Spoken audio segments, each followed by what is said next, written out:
Hello and welcome to the Recommerce podcast, the podcast where we talk all things recommerce and circular businesses. I'm joined this week by Tuomo Laine, the CEO and co-founder of Twice Commerce. Hello. Hello. Thanks for having me again. This week we are diving deep into the core 4 fundamentals that are driving Twice Commerce and the software that they are developing. The fundamentals are that each item is unique, everything is temporal or time dependent, orders are non-linear and dynamic, and its recommerce is next level connectivity game. So Tuomo, I think these are originally from your mouth, so maybe you can take a little bit time on each of them, and let's start with each item is unique. Yeah, sure. So I think that's probably the easiest to understand or to explain. So in recommerce, you're selling or servitizing items that end up or already have a unique condition, unique rating, thus unique price points. So if you want to sell unique items, which are almost collectible in nature, you have to make sure that all of your inventory is recorded and tracked on a single SKU basis, so single item level. That's essentially the simplified version there. So instead of aggregating a bunch of stuff behind SKUs, you can still do that for reporting purposes or kind of describing relationships, but then behind that you still need to have that idea of every item is unique. It sounds quite simple, but I guess it's actually makes the whole software and Twice Commerce in this case actually quite different compared to the, let's say, traditional or linear commerce software. It is quite simple if you just think about it as let's take a snapshot of a situation and how does the data look like. In that sense, it is simple. The complex aspect of that starts to come about when you have to build relationships between your catalog and a single SKU inventory. So how do you productize your single SKU inventory in a dynamic way? Or in order fulfillment, if you kind of assign individual items to orders, in order fulfillment, do your employees need to find that specific item? Or are there still like some opportunities to switch items? So the complexities start to come about in operational context. If you look into it purely in data modeling, it's quite simple. You just kind of explode those SKUs into single articles, but then the challenges come from aggregating data and knowledge to those single items and how those then affect the operational context of order fulfillment or categorization of that. So there's a lot of the complexities come kind of afterwards.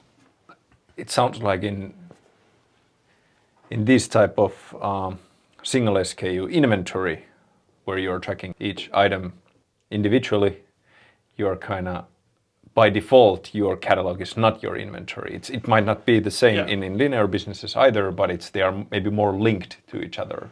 Yeah, cutting a lot of corners and again, probably simplifying a level that earns a couple of hateful comments wherever this is published. But in traditional linear commerce, there is a relationship between your catalog and your inventory in a way that you could define your catalog, and then once you have a product in your catalog, you can tell what is the SKU, so the stock keeping unit of this catalog item. And then against that SKU space, you could say how many of these items I have. So stock keeping unit, it kind of comes from the aspect that how do we keep stock for this catalog item.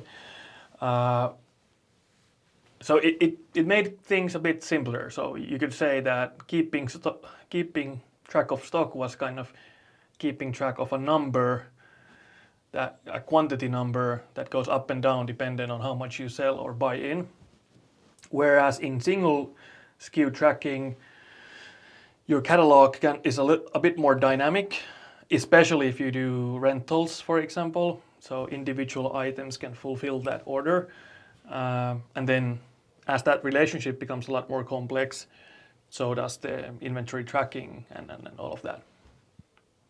And I guess there is also this kind of new need when the items are actually coming back and having multiple cycles, that you actually track events on those individual items as well, something that's not usually needed in the linear commerce world. Yeah, from the perspective of a merchant in linear commerce, you hold on to that product for the whole time that you hold on to the product. It's kind of static in state.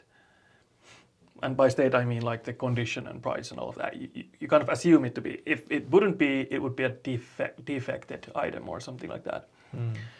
But in your happy path, your assumption is that all of those are the same. And they stay the same until you send it out.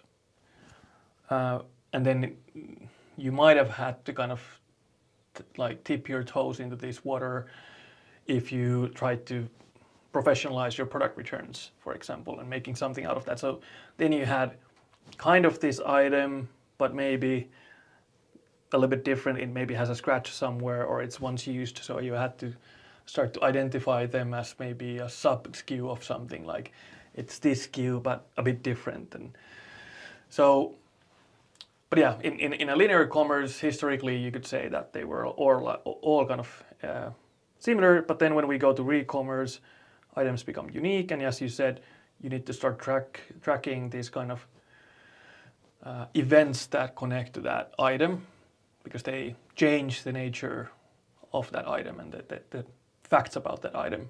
And that's probably what we'll discuss when we talk about the temporality. Yeah, that's actually a good segue to the second fundamental, which is that everything is temporal or time dependent. Yeah, so when we enter this model where items are unique and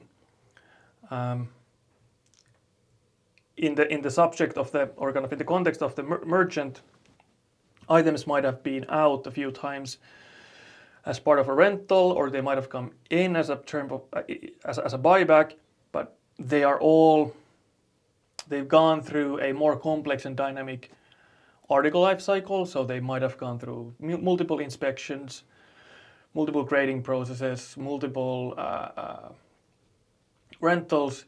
So you kind of start to accumulate a timeline or table of events for that specific item. And all of these events have certain information that is valuable.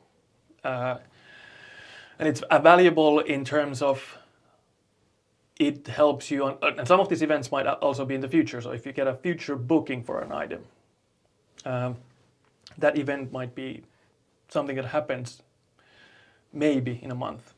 So that table of events has a lot of monetary value in it, because it tells you what's the utilization, what's the availability of this item, and it tells you a history in terms of inspection and maintenance. So if you want to do profitability analysis of an individual item or aggregately over your whole operation, those tables that store these events are the source of that.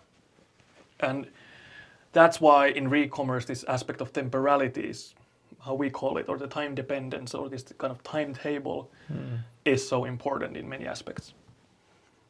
And I guess it's also bringing a little complexity also into the software or commerce OS world, where you might want to actually check the status on this certain point of time, rather than having like always checking like the real time, like what's happening now in my inventory. You might want to see what's happening in a week. Exactly. So you start to be in an operational world where you have, well, like to simplify, if I want to optimize my business, I have questions and I look for answers for those questions from a commerce OS or whatever system. And in terms of re-commerce, many of your questions tend to be such that they're questions about the future. Can I give this item for a customer in 2 weeks of time? Is it available?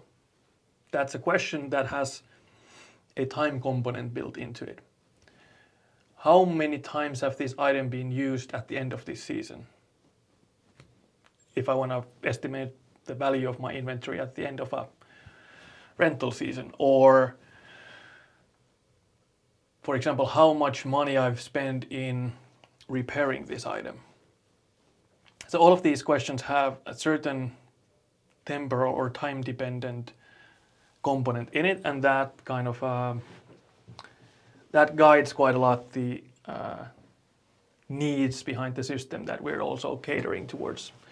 So maybe to simplify, many commerce systems help you answer questions, and it tends to be so that in re-commerce, many of the questions that you would like to ask have a temporal or time-dependent aspect to it, or a variable in those questions.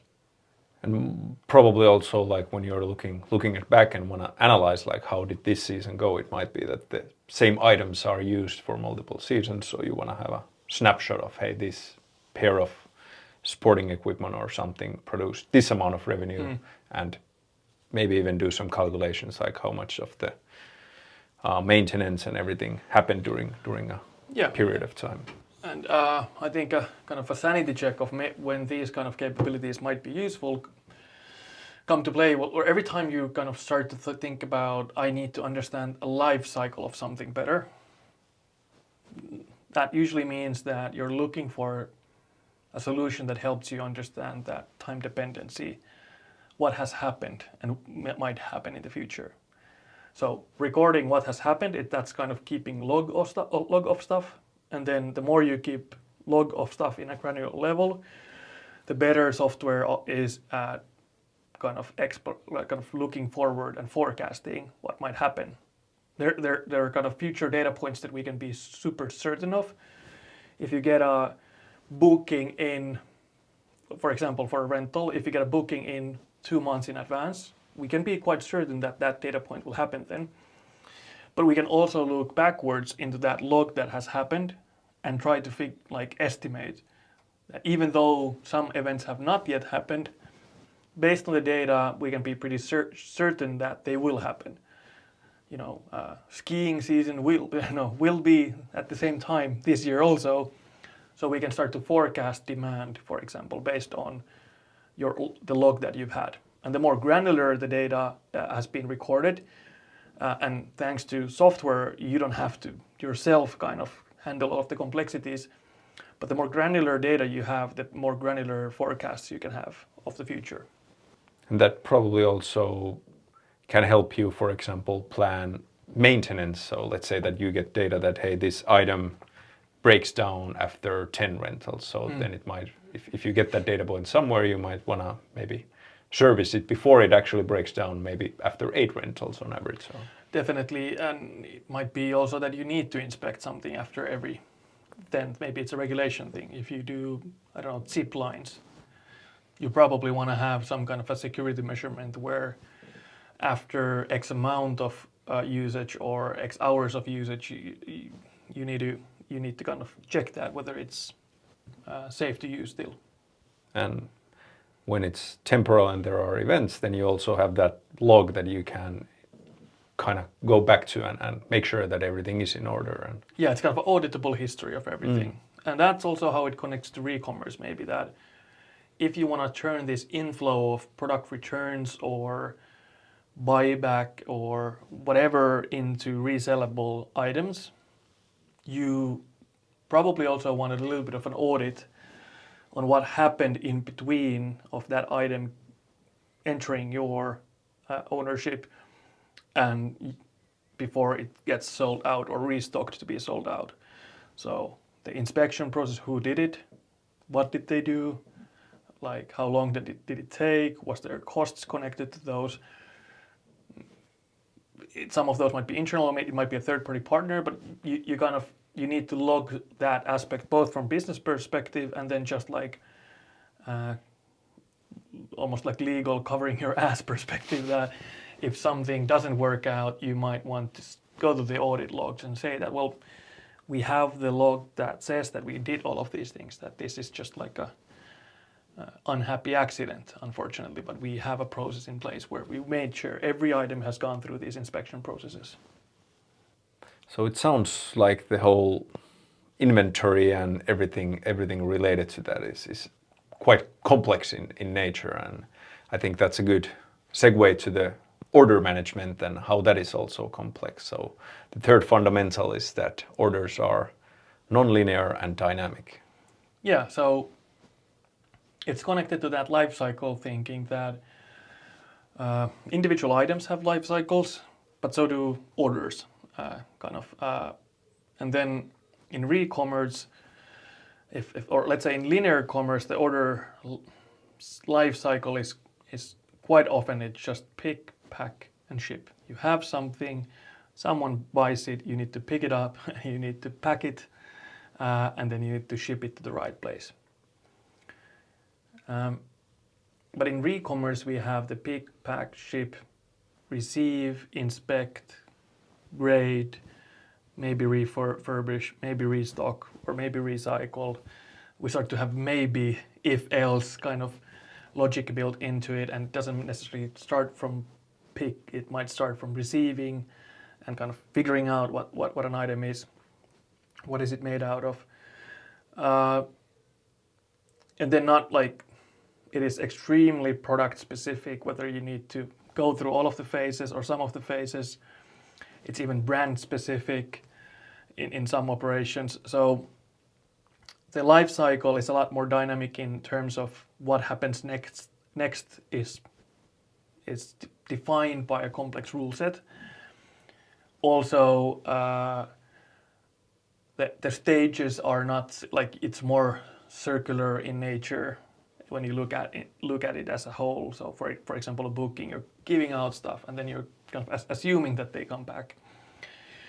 So that's kind of connected to the idea. It kind of comes from it defines and also comes from the temporality that things are circular in nature, and what happens between between two customer usages is a lot more dynamic environment. Especially if the more large-scale refurbishment you, for example, run, it might be that you have a network of refurbishers that you use, and then there's a complex rule set on where items go to which refurbisher based on model or, again, grading or market or whatever. So that's kind of the dynamic nature and the more complex nature of order fulfillment. So, and then I think the most complex thing that I might figure out is like a single customer inside a single order, like a checkout or purchase, might trade in an old item, might, I don't know, buy a subscription to a phone and buy few add-on products like a Gorilla Glass and maybe a subscription to a refurbishment insurance or whatever. So your checkout has one product coming in, one physical product going out, one going out in form of a, I don't know, booking or subscription, one being a digital service and one being like a physical.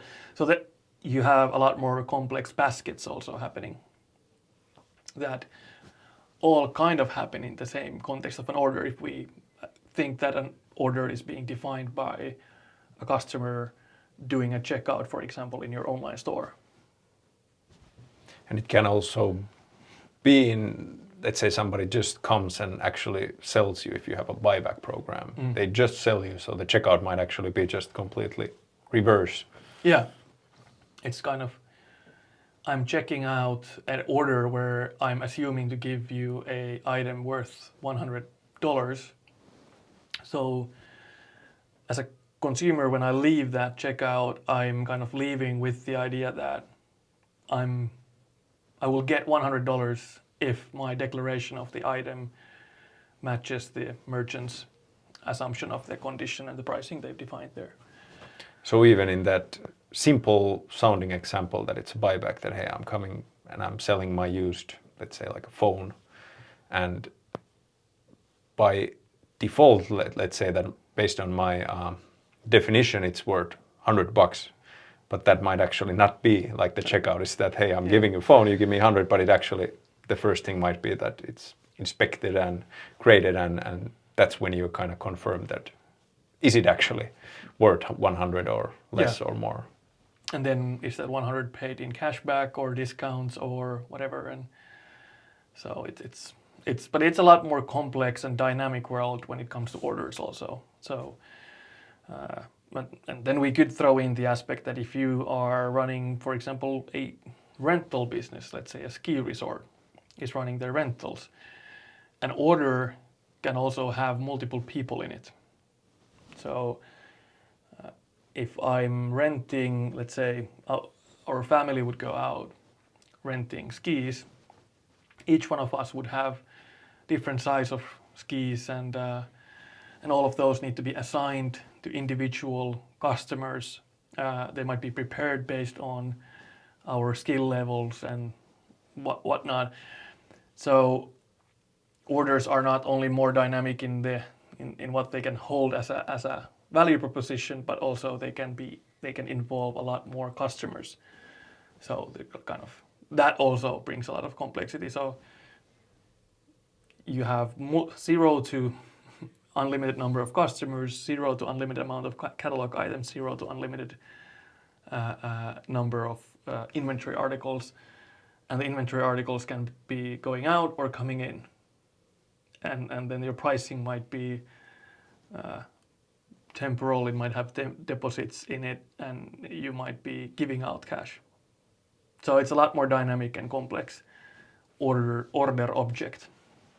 And I assume also the pricing can be also dynamic, so based on the seasonality or yeah, what? Like in like old school linear world, it could be like loyalty status, sure. But then if you're selling access to goods, so for example, short-term rentals, the pricing it's usually connected to the duration. Renting something for a day and a week usually has a different rate to be used. So the temporality is kind of riddled in all of this. And I also came to my mind is that if you have like, let's say your family and there is, let's say 6 people who are like renting stuff out, maybe one of them has to leave day early and it's all in the one order, and also like the returning of that has to be quite flexible as well. And yeah, that's like getting a situational picture of what's happening right now for a rental business. Let's say Vail Resorts and a rental business there can be quite challenging if you don't have the appropriate software for it. So what's out, what items are out, what's coming in, what are we supposed to give out today, where are all of the people, who is using them, what's the state of these orders, like commercially, have we served now everyone in this one order that has been paid? So all of that becomes quite complex, and similar aspects then happen in all of the re-commerce side of things. And then maybe we'll probably get to a bit to this same topic when we start to talk about connectivity, but like to mention earlier, we were talking about temporality, every item being unique, and then this temporality also in terms of orders. So I like to think about it as like a data cubicle, and I'll explain what that means. But if I look at the linear commerce model, I might have like a 2D plane. I have 10,000 SKUs, and then for each one of those I have a number, and that's what I track, and then that number is going up and down, but I don't too much care about the individual item that is representing one of those increments in the number. Now the first thing that happens if when I go single SKU, let's say that on average per SKU I have 1,000 items, so that 10,000 becomes 10 million data rows. And now each one of those have all of the columns that are defining its attributes and the taxonomy of it, the condition and the color and the product information, the monetary information. All of that becomes trackable on a unique level.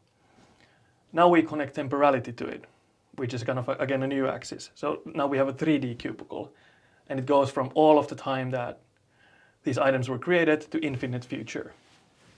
So then your cubicle starts to grow to be quite big.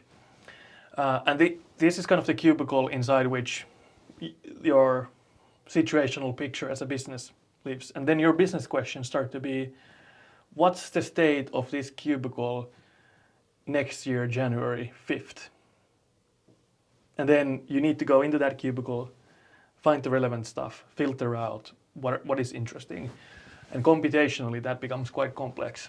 And then things like availability optimization, utilization optimization is effectively looking at that data cubicle and figuring out what is the best item, for example, to serve an order. So for me, if I think about it through that lens, the complexity becomes understandable, but still like you respect the data cubicle. Absolutely, and I also assume that every business is unique. So the answer, for example, even if you have like the same items there, is that in this example, like which item do I give out to this customer on January 5th, might actually differ quite a lot on like what does the owner or the business actually prefer. Like, well, do they want to first get rid of their old inventory and kind of take the maximum use out of those, or do they want to keep it like that everything is used same amount and always give the so newest the items? algorithm of order fulfillment might switch merchant to merchant, but even like inventory kind of category of item to each other. So or even like on a catalog level, I might have built a catalog where I promise you like premium skis, and they point to a family of premium skis that I have from various different brands. And then I might have like a catalog item that says that this is the demo ski of premium demo ski from Völkel. And it points kind of to the same space, but a specific subcategory of that. So then these are like you have a more dynamic catalog pointing into that item, and then these catalog items, even though they point at same stuff, they have different demand profiles. I know that more people will be looking at the premium skis as a general purchase option. Maybe more brand conscious people will select this one thing.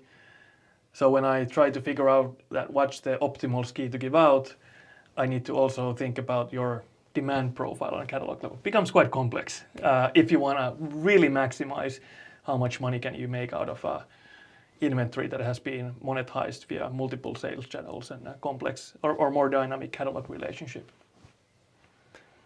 Not something that a human would like to do. Maybe software is pretty good at this.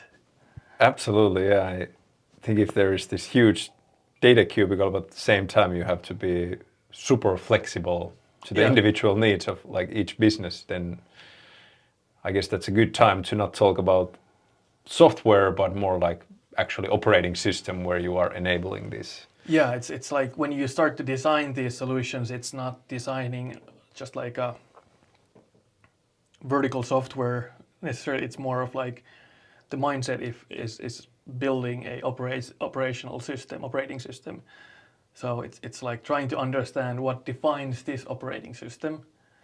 Why is it great to use via, I don't know, command line or via graphical user interface or via just API calls or similar. So it goes to this level and on like as a design problem. But of course, usually the greatest operating systems have some underlying assumptions that define what can be done in terms of computation and such, but then they also have maybe a graphical user interface for that, for users, and then that's the world of preferences.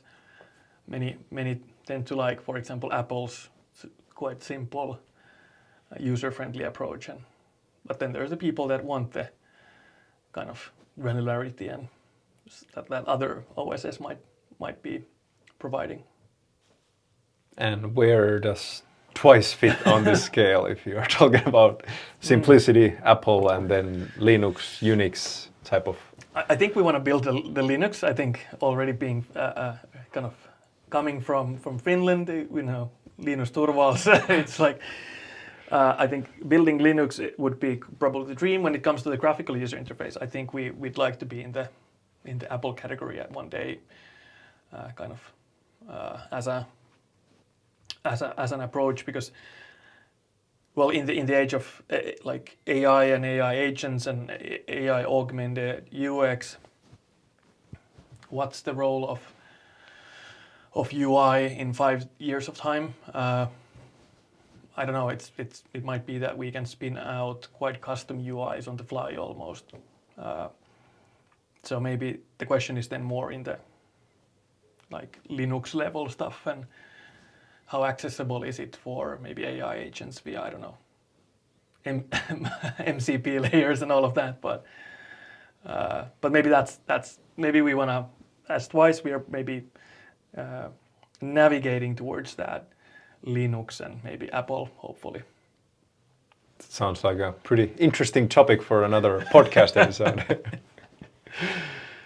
All right, but yeah, let's now move to the last one of the core fundamentals, and that's basically that we kind of know that commerce is connectivity game, but we can say that recommerce is like next level connectivity game. Yeah. So maybe to recap on when we say commerce is all about connectivity, even though you would be an OS or what, like I haven't yet found a commerce solution historically that would have handled pretty much everything. Even SAP has sub-modules that they've built or acquired. So if you want to really serve your merchant base, usually the merchants' operating environments are so specific in, I don't know, taxation and all of the software that they use, for example, in customer data platforms and all of that, that you really need good API connectivity if you want to serve a commerce need, because otherwise you're not that useful for the merchants. So it's a world where sometimes I like to think about it. It's almost like you'd just be like connecting cords to each other, like those. I'm actually, what's the word in English? Like jatkojohto. Extension cords. Extension cords. And so like you're just like building the system through extension cords, and sometimes you just find that, hey, actually this extension cord is connected to itself almost. So it's this kind of hot mess of extension cords, but that's just the nature of commerce, I think. And some solutions just make the extension cord management a bit easier. But that's the nature of commerce in general. But then in re-commerce, why it's next level, I think, is this temporality aspect of it, and the fact that operationally it's even harder for a single merchant or retailer to handle all of the operational lifecycle stages internally. So maybe they do inspection, but then the refurbishment goes to a partner network, or maybe reverse logistics has to be figured out almost like store by store or state by state. So there's so many operational nuances that are somehow local in nature or product specific that your connectivity network becomes also a lot more complex. It doesn't have to be complex to kind of connect to individual operator, but there is kind of almost like configuration layer rule sets on moments where, all right, this is now this brand, I will need to send it to that refurbisher. Okay, down this is another brand that we have a refurbishment contract there, or recycling contract. So all of this becomes a bit more complex, and that's why connectivity is even more important in my opinion. Sounds like it's like a issue for like large operators, but even for small operators, maybe like one person shops, it might already be that there is like multiple of these connectivity points or integrations and so on, starting from, let's say, sales channels. Yeah, definitely. Like, let's just think about someone who wants to handle their product returns in general. The volume being, I don't know, 20 a month. But if you don't want to sell, for example, it might be that you don't want to sell your outlet or secondhand stuff for whatever reason yourself in your own store or online. But you need to do something with them, and you don't want to just throw them to the garbage or burn them. It might be that you want to dump those somehow, like from your inventory, just select them and put them out to be like bulk purchased from eBay or an aggregator that is specifically operating in that product category. But again, it's kind of this connectivity becomes more important, that you need to, when you need to kind of do big bulk decisions in your inventory, that might be a thing that you need to do. So, and to be honest, I think, for example, mistakes that we might have done in history has been that we've fallen victim to the idea that let's now design, like based on, let's say, 100 merchant requests, let's design a process here. Let's figure out like a logic how commerce works. But it's you can have you can try to do things that makes it easier for a merchant to do most of the things, but there will always be these special edge cases that you need to cater.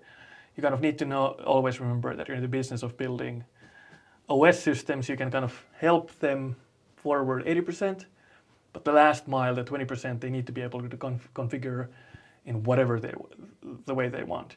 Whether it's building a extension cord chain of, 10 extension cords, going out of the window all the way to the warehouse, or whether it's configuring a edge case logic, because those are actually, I think, where most of the merchants try to find their advantage and kind of the alpha. If everyone would be running their business in the same way, the only thing that they would compete with is brand. But those extension cord setups are, I think, the interesting aspects. I heard once in a exhibition, there was one merchant operating in Europe that had a situation where if they would have used the kind of, they had the option to either integrate via super smooth integration to do cross-border shipping, and that automatically handled tax declarations and all of that. But the cost of that shipping was like, let's say 20 euros. But instead, if they would drive themselves with a van every week over the border, and from there ship it, kind of do the declaration there on a bulk level there face to face, the cost per item, the shipping became 50 cents. And this was just some random legislation meets regulation meets like integration pricing thing. So for them, it was super important that their specific commerce system enabled them to build this custom add-on piece for this single dude that was driving a van once a week over the border, like 3 kilometers in their case. But the cross margin effect of that was measured over a year in like 100,000 euros. So I vividly remember this story because the entrepreneur was kind of saying that I just need software that I can do these small hacks, because for me, that's where I make my cash. If I'm reduced to using out-of-the-box market solutions, I end up finding myself losing 100K due to some local border tariff tax thing that I could just go past if I would be able to print something here. Sounds like a pretty interesting example of like you mentioned earlier that at one point you were kind of designing this perfect solution for something, and I assume it didn't include this, like there is this dude driving 3 kilometers, but of course that's something that you definitely need to have in part of your like order, and you need to have a record of that and kind of what stuff are you actually putting into the van. There's you can find a lot of these edge cases, and then to me the beauty of commerce software would actually comes from your ability to cater to these in a scalable, beautiful way, and that's building operating systems. It's like imagine all of the ways how people are using, I don't know, Mac OS. There's probably some really odd usage patterns and how people, but they kind of need to cater somehow to those. And of course, sometimes you make these bets that, all right, we can be confident that this is something that we can like lock in the 80% just to make sure that, let's say, a new merchant entering the market, entering commerce, a new entrepreneur has it a little bit easier to get off the ground. But often the growth story of merchants, in my opinion, is connected to these kind of explorations where they find hacks on how to build their business, and they need to be able to kind of configure the last mile super flexibly, or otherwise you become a growth hindrance for them. And I think that's something that we're also trying to be a lot more mindful and solving with our kind of the new version that we have coming out, which is taking these into consideration a bit more. That almost sounds like there might be actually this fifth fundamental that you need to also have like simple for the simple use cases. So if you want to sell a pen Yeah. through the software, it should be super easy to do that, because like the first or the core 4 fundamentals that we've gone through so far is kind of all about how complex re-commerce world is. But in the end, it's all about like, I have this item, I'm gonna sell it out to this customer, and when somebody's starting out, that's all they need. Yeah, there almost needs to be no learning curve before you're at that point when you have a big enough business that learning becomes somehow acceptable cost. But if you just want to sell a pen, you shouldn't need to learn how to sell a pen. It's like, maybe that's the way to put it. Like, so, but it's of course a constant trade-off between things. But again, I think AI is maybe making this exercise also easier. So if you build your OS layer well enough, maybe you can interact with that OS layer with AI clients that, make it almost as simple as just telling someone that I want to sell this pen, please sell it for me, and someone else builds that store for you and builds the catalog and builds maybe the complex things that are implied by your request, but you don't ever have to understand that. And you just start to drill down on those when you're selling 1 million pens, and when that small adjustment can mean hundreds of thousands in margin. So basically the commerce OS needs to do or make almost anything possible, but still also keep it simple and also kind of be AI native. I think that's... Yeah. I think that's where both of us are probably unconsciously or consciously referring to. I think is it Shopify's president who has said many times that commerce is the art of making the important things as easy as possible while making everything else possible. Or I don't remember, but like the simple things needs to be extremely easy and everything else needs to be possible. And I think it's kind of tapping into the same idea that important things, being able to sell a pen as easy as possible, that needs to be smooth. And everything else starts to be then a game of what kind of a hacky extension cord setup you can build. Maybe that's where we've both been influenced by that quote, I think. That sounds very familiar, and yeah, absolutely. All right. But hey, that's a quick look at the 4 fundamentals that is driving Twice Commerce forward, and I have no doubt that we're gonna probably visit some of these or maybe all of these topics in more detail. But hey, thank you very much for this, Tuomo. Thank you so much.